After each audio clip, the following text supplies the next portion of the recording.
నమస్కారం. మన భారతదేశ చరిత్రలో ఎందరో మహనీయులు తమ సేవలతో, త్యాగాలతో చెరగని ముద్ర వేశారు.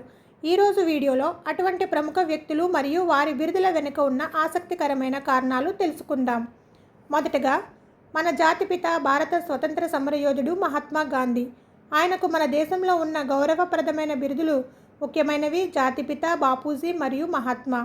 దేశాన్ని అహింసా మార్గంలో నడిపించి స్వాతంత్ర్యం తెప్పించినందుకు సుభాష్ చంద్రబోస్ గారు 1944లో ఆయనను మొదటిసారిగా జాతిపిత అని పిలిచారు. సత్యం మరియు అహింస ఆయన ఆయుధాలు. తరువాత మరో వీరుడు, గర్జించే సింహం సుభాష్ చంద్రబోస్. ఆయనను మనం అందరం ఎంతో గౌరవంగా నేతాజీ అని పిలుచుకుంటాం. ఆజాద్ హింద్ ఫౌజ్ సైనికులు ఆయన నాయకత్వ పటిమను చూసి గౌరవంగా నేతాజీ అని పిలుచుకున్నారు. ఆయన నిజంగా దేశభక్తులకే దేశభక్తుడు. ఆయన నినాదం, మీరు నాకు రక్తాన్ని ఇవ్వండి, నేను మీకు స్వతంత్రాన్ని ఇస్తాను.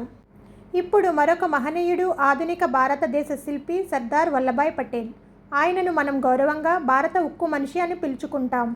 ఎందుకంటే స్వతంత్రం వచ్చిన తర్వాత చెల్లాచెదురుగా ఉన్న వందలాది సంస్థానాలను ఏకం చేసి అఖండ భారతదేశాన్ని నిర్మించిన దృఢత్వం, సంకల్పం ఆయనది. ఆయన తీసుకున్న నిర్ణయాలు ఉక్కులాగా దృఢంగా ఉండేవి కాబట్టే ఆయన ఉక్కు మనిషి అయ్యారు. గుజరాత్లోని బార్డోలి అనే ప్రాంతంలో రైతుల కోసం ఆయన చేసిన పోరాటం చూసి అక్కడ మహిళలు ఆయనను సర్దార్ అని పిలిచారు.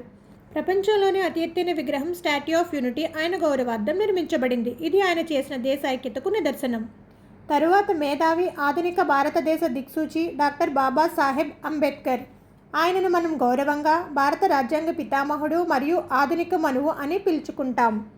ప్రపంచంలోనే అతిపెద్ద లిఖిత రాజ్యాంగాన్ని రూపొందించిన కమిటీకి అధ్యక్షుడిగా ఉన్నందున ఆయనను రాజ్యాంగ పితామహుడు అంటారు. సామాజిక అసమానతలకు వ్యతిరేకంగా పోరాడిన గొప్ప సంస్కర్త. సామాజిక సమానత్వం కోసం ఆయన చేసిన కృషి వెలకట్టలేనిది. ఆయన నినాదం, చదువుకో, సమీకరించు, పోరాడు.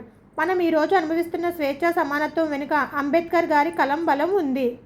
ఇక మన జాబితాలో ఉన్న మరో దీశాలి, అద్భుతమైన కవయిత్రి సరోజినీ నాయుడు. ఆమెను మనం ఎంతో ప్రేమగా భారత కోకిల అని పిలుచుకుంటాం. ఆమె రాసిన కవితల్లోని మాధుర్యం, ఆమె మాటల్లోని స్పష్టత చూసి ముగ్ధుడైన మహాత్మా గాంధీ ఆమెకు ఈ బిరుదుని ఇచ్చారు. ఆమె కేవలం పాటలు పాడే కోకిల మాత్రమే కాదు, బ్రిటిష్ వారి గుండెల్లో నిద్రపోయిన విప్లవ కోకిల కూడా. స్వతంత్ర భారతదేశంలో ఒక రాష్ట్రానికి అనగా ఉత్తరప్రదేశ్ మొట్టమొదటి మహిళా గవర్నర్గా పనిచేసి చరిత్ర సృష్టించారు. సాహిత్యం మరియు రాజకీయం ఈ రెండు రంగాల్లోనూ ఆమె ఒక ధృవతారిగా నిలిచిపోయారు. ఇప్పుడు మరొక వీరుడు, మన తెలుగువారి గర్వకారణం టంగుటూరి ప్రకాశం పంతులు గారు. ఆయనను మనమందరం గౌరవంగా ఆంధ్రకేసరి అంటాము. 1928 సైమన్ కమిషన్ గోబ్యాక్ ఉద్యమంలో బ్రిటిష్ తుపాకులకు ఎదురు నిలబడి గుండె చూపిన ధైర్యశాలి ఆయన. అందుకే ఆయనను ఆంధ్రకేసరి అంటాము. ఆంధ్ర రాష్ట్ర మొదటి ముఖ్యమంత్రిగా ఆయన పనిచేశారు. తెలుగువారి ఆత్మగౌరవానికి మరియు ధైర్యానికి నిదర్శనం. ఇక మన జాబితాలో ఉన్న మరో నిస్వార్థ ధృవతార, అచంచలమైన ప్రజాస్వామ్యవాది జయప్రకాష్ నారాయణ. దేశం మొత్తం ఆయనను ఎంతో ఆదరంగా లోక్ నాయక్ అని పిలుచుకుంటుంది. దేశంలో ప్రజాస్వామ్యం ప్రమాదంలో పడినప్పుడు అవినీతికి వ్యతిరేకంగా ఆయన పిలుపునిచ్చిన సంపూర్ణ విప్లవం భారత రాజకీయ చరిత్రనే మార్చేసింది. అందుకే ఆయనకు ఆ గౌరవం దక్కింది. రాజకీయం అంటే అధికారం కాదు, అది ప్రజల సేవ అని నిరూపించిన మహనీయుడు.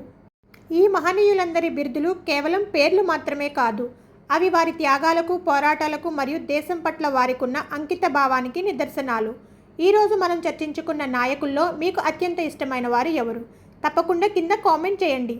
ఈ వీడియో మీకు నచ్చినట్లయితే లైక్ చేయండి, షేర్ చేయండి, మన ఛానల్ని సబ్స్క్రైబ్ చేసుకోండి. మరో ఆసక్తికరమైన వీడియోతో మళ్ళీ కలుద్దాం. ధన్యవాదాలు. జై హింద్.